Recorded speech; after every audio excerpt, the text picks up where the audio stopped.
ఓం శాంతి 10-10-2024 మధురమైన పిల్లలు, లేస్తూ కూర్చుంటూ బుద్ధిలో జ్ఞానం ఉప్పొంగుతూ ఉన్నట్లయితే అపారమైన సంతోషంలో ఉంటారు. ప్రశ్న: పిల్లలైన మీరు ఎవరి సాంగత్యం నుండి చాలా చాలా సంభాళించుకోవాలి? జవాబు: ఎవరి బుద్ధిలోనైతే తండ్రి స్మృతి నిలవదో, బుద్ధి అటు ఇటు భ్రమిస్తూ ఉంటుందో వారి సాంగత్యం నుండి మీరు సంభాళించుకోవాలి. వారి శరీర అంగంతో మీ శరీర అంగం తగలకూడదు కూడా. ఎందుకంటే స్మృతిలో ఉండని వారు వాయుమండలాన్ని పాడు చేస్తారు. రెండవ ప్రశ్న: మనుషులకు పశ్చాత్తాపం ఎప్పుడు కలుగుతుంది? జవాబు: ఎప్పుడైతే వీరిని చదివించేవారు స్వయంగా భగవంతుడు అని వారికి తెలుస్తుందో అప్పుడు వారి ముఖం పాలిపోతుంది. మరియు మేము నిర్లక్ష్యం చేసి పొరపాటు చేశాము, చదువుకోలేదు అని పశ్చాత్తాపడతారు. ఓం శాంతి. ఇప్పుడు ఆత్మిక యాత్ర గురించైతే పిల్లలు బాగా అర్థం చేసుకున్నారు. హఠయోగ యాత్ర అంటూ ఏదీ ఉండదు. ఇది స్మృతి. స్మృతి కొరకు ఎటువంటి కష్టమైన విషయమూ లేదు. తండ్రిని స్మృతి చేయడం, ఇందులో ఎటువంటి కష్టమూ లేదు. ఇది క్లాస్. అందుకే కేవలం నియమానుసారంగా కూర్చోవలసి ఉంటుంది. మీరు తండ్రికి పిల్లలుగా అయ్యారు. పిల్లల పాలన జరుగుతోంది. ఏ పాలన? అవినాశీ జ్ఞానరత్నాల ఖజానా లభిస్తుంది. తండ్రిని స్మృతి చేయడంలో ఎటువంటి కష్టమూ లేదు. కేవలం మాయ బుద్ధియోగాన్ని తెంచేస్తుంది. ఇకపోతే మీరు ఎలాగైనా కూర్చోండి, దానికి స్మృతికి ఎటువంటి సంబంధమూ లేదు. చాలామంది పిల్లలు హఠయోగంలా 3-4 గంటలు కూర్చుంటారు, మొత్తం రాత్రంతా కూడా కూర్చుంటారు. ఇంతకు ముందైతే మీకు బట్టి జరిగింది, అప్పటి విషయం వేరు. అక్కడ మీకు వ్యాపార వ్యవహారాలేవీ లేవు, అందుకే మీకిది నేర్పించడం జరిగింది. ఇప్పుడు తండ్రి అంటారు, మీరు గృహస్థ వ్యవహారంలో ఉండండి, వ్యాపార వ్యవహారాలు కూడా చెయ్యండి. ఏ పనులు చేస్తున్నా సరే తండ్రిని స్మృతి చేయాలి. అలాగని ఇప్పుడే మీరు నిరంతరము స్మృతి చేయగలని కాదు. అలా కాదు.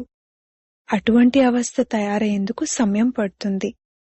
ఇప్పుడే నిరంతర స్మృతి నిలిచి ఉన్నట్లయితే ఇక కర్మాతీత అవస్థ ఏర్పడిపోతుంది.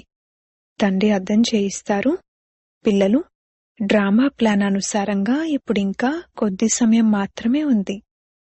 మొత్తం లెక్కంతా కూడా బుద్ధిలో ఉంటుంది. క్రైస్టుకు 3000 సంవత్సరాల పూర్వం భారతే ఉండేది అని అంటారు.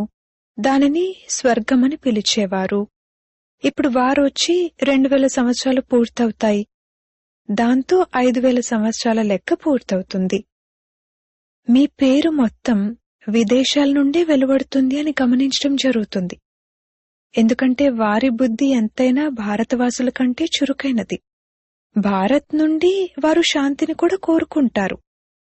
భారతవాసులే లక్షల సంవత్సరాలనేసి సర్వవ్యాపి జ్ఞానాన్ని ఇచ్చి బుద్ధిని పాడు చేసేశారు, తమో ప్రధానంగా అయిపోయారు. కాని వారు ఇంత తమో ప్రధానంగా అవ్వలేదు. వారి బుద్ధి అయితే చాలా చురుగ్గా ఉంది.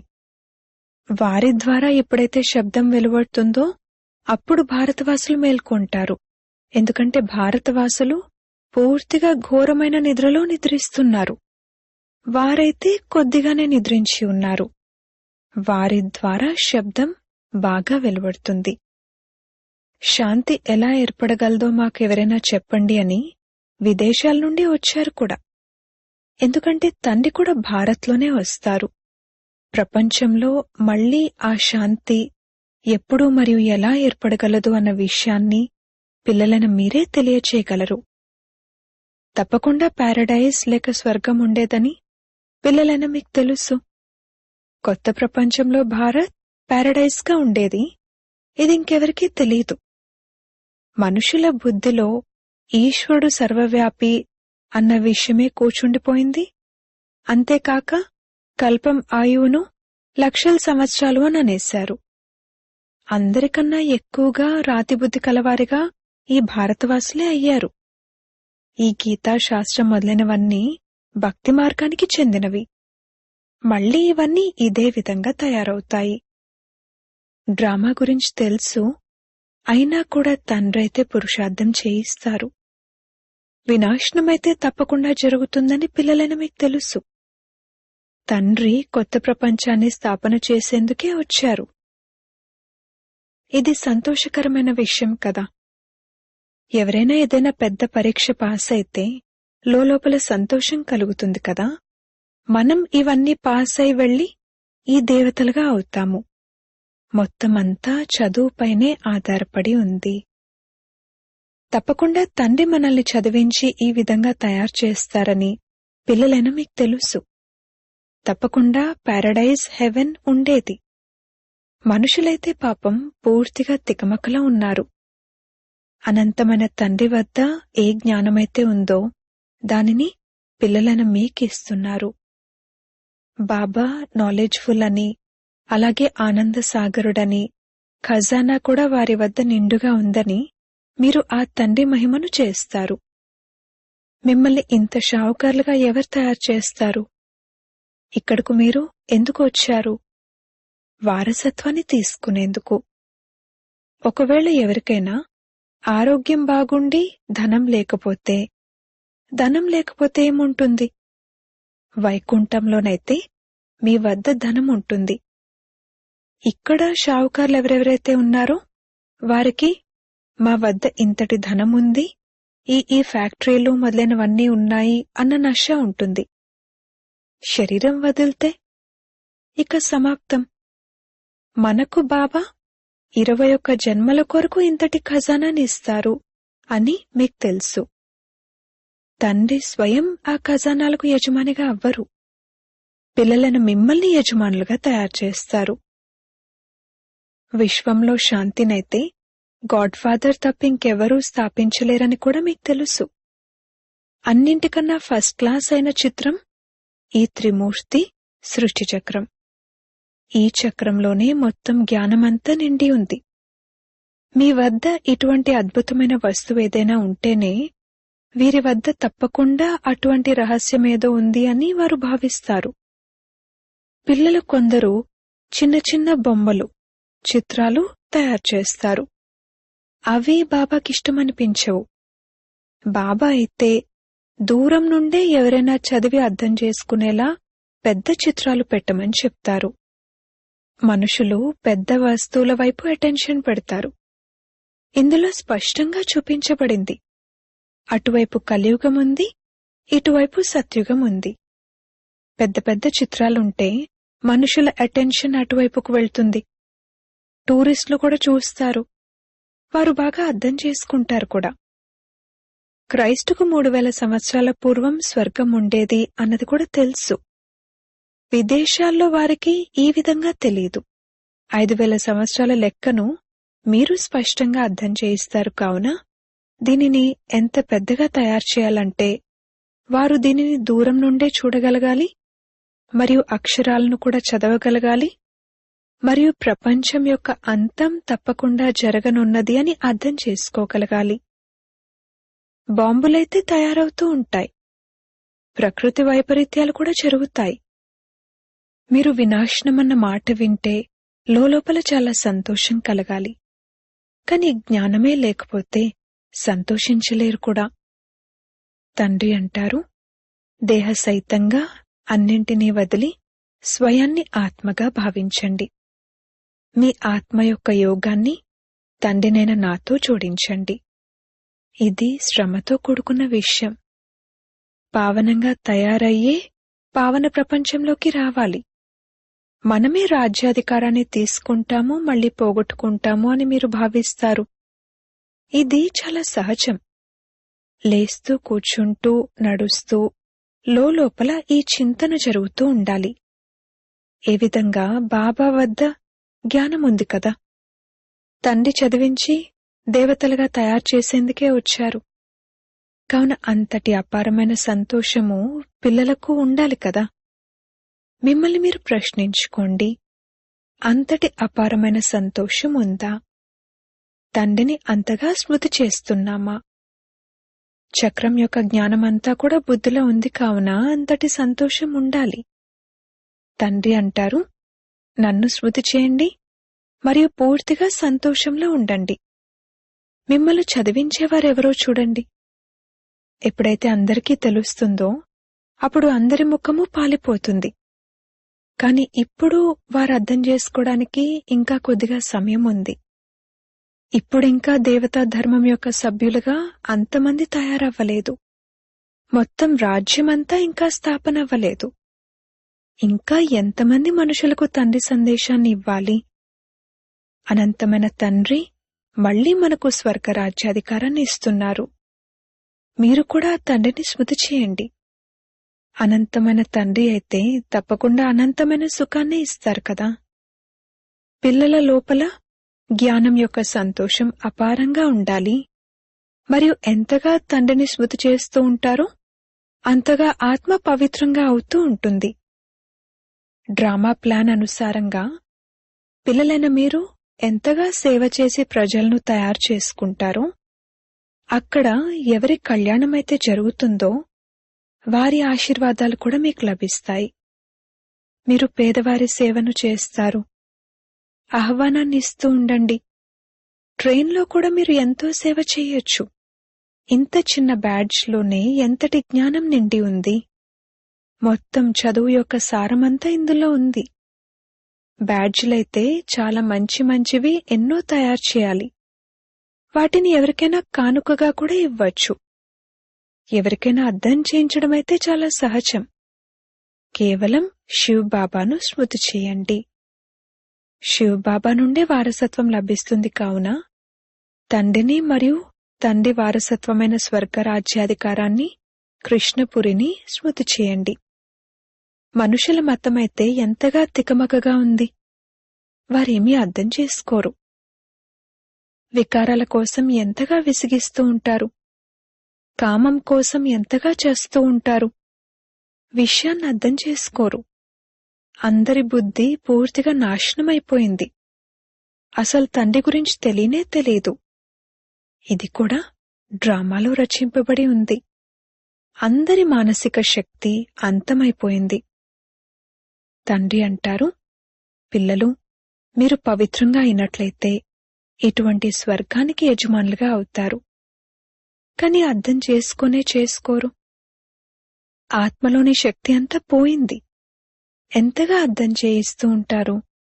అయినా కాని పురుషార్థం చేయాలి మరియు చేయించాలి. పురుషార్థంలో అలసిపోకూడదు. హార్ట్ ఫెయిల్ కూడా అవ్వకూడదు. ఇంతగా కష్టపడ్డాము కాని భాషణ ద్వారా ఒక్కరు కూడా వెలువడలేదే అని భావించకండి. కాని మీరేదైతే వినిపించారో దానిని ఎవరెవరైతే విన్నారో వారిపై ముద్రైతే పడిపోయింది.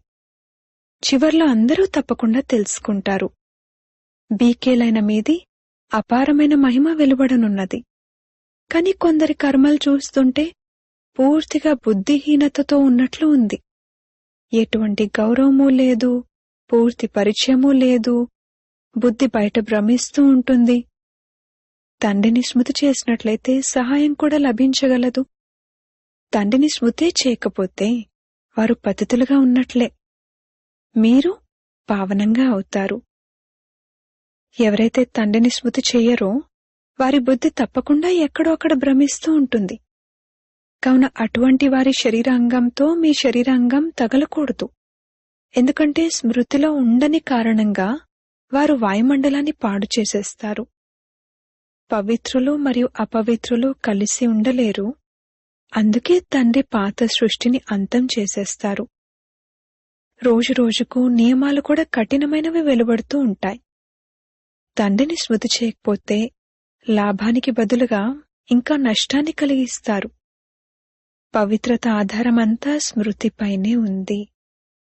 అలాగని ఒక్కచోటే కూర్చుండిపోయే విషయమూ కాదు.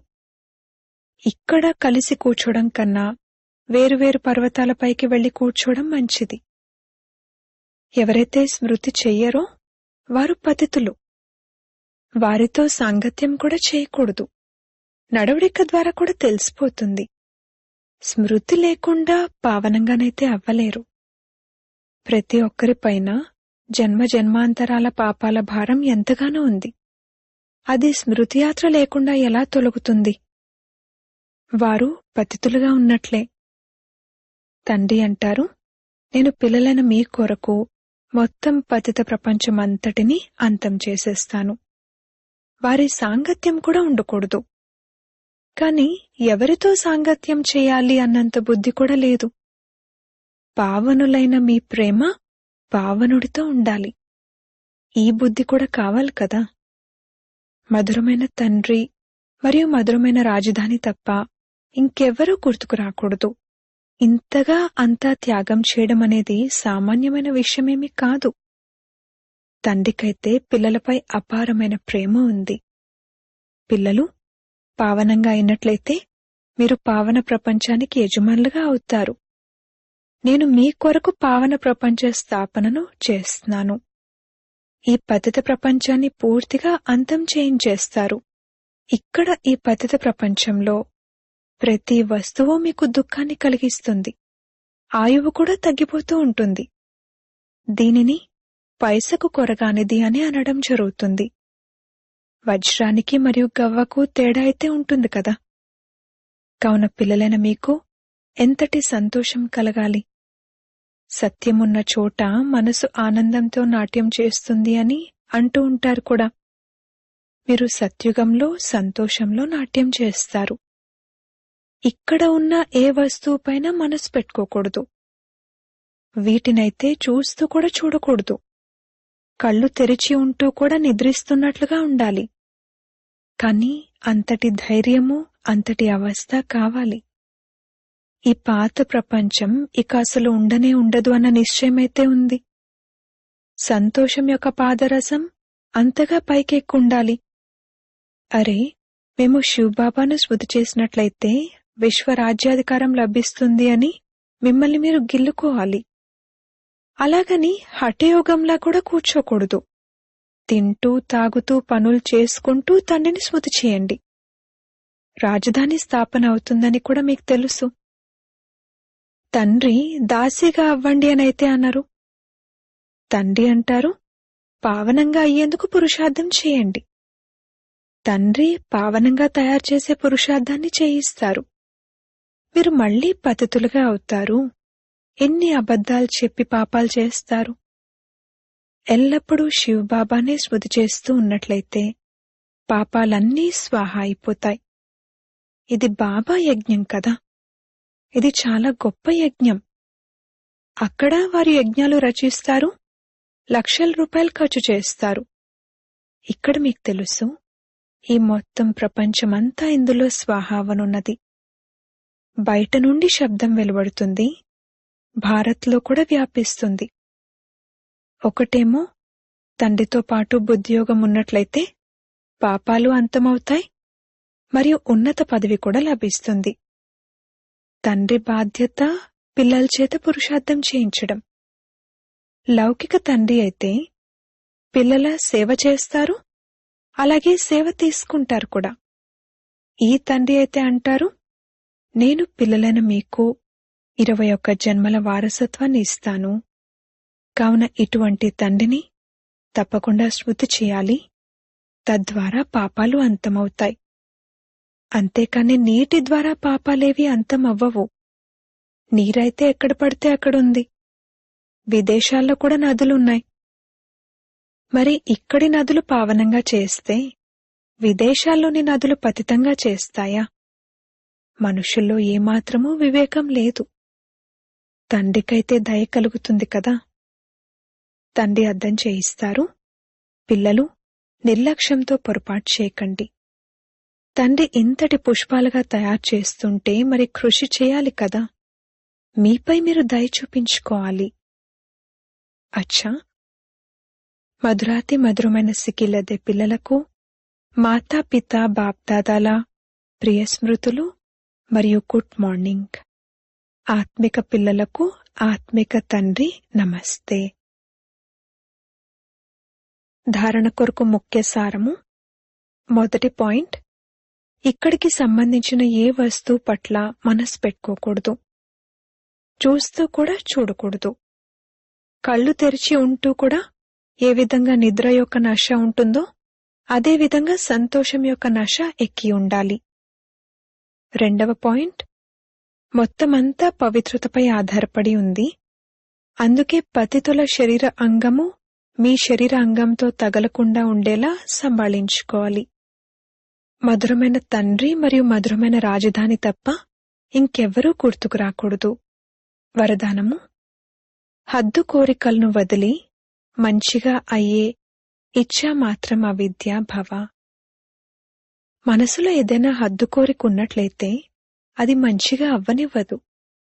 ఏ విధంగా ఎండలో నడిచినప్పుడు నీడ ముందు వెళ్తూ ఉంటుంది. ఒకవేళ దాన్ని పట్టుకోవాలని ప్రయత్నిస్తే పట్టుకోలేరు.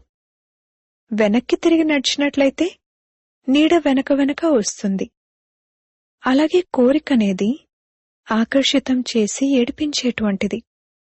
దానిని వదిలేసినట్లయితే అది వెనక వెనక వస్తుంది. యాచించేవారెప్పుడూ సంపన్నులుగా అవ్వలేరు. ఎటువంటి హద్దు కోరికల వెనకనైనా పరిగెత్తటం అంటే ఎండమావుల వెనక పరిగెత్తటం వంటిది. దీని నుండి సదా రక్షింపబడి ఉన్నట్లయితే ఇచ్చా మాత్రం అవిద్యగా అవుతారు. స్లోగన్: తమ శ్రేష్ఠ కర్మలు మరియు శ్రేష్ఠ నడవడిక ద్వారా ఆశీర్వాదాలను జమ చేసుకున్నట్లయితే పర్వతం వంటి విషయం కూడా దూది సమానంగా అనుభవమవుతుంది. ఓం శాంతి.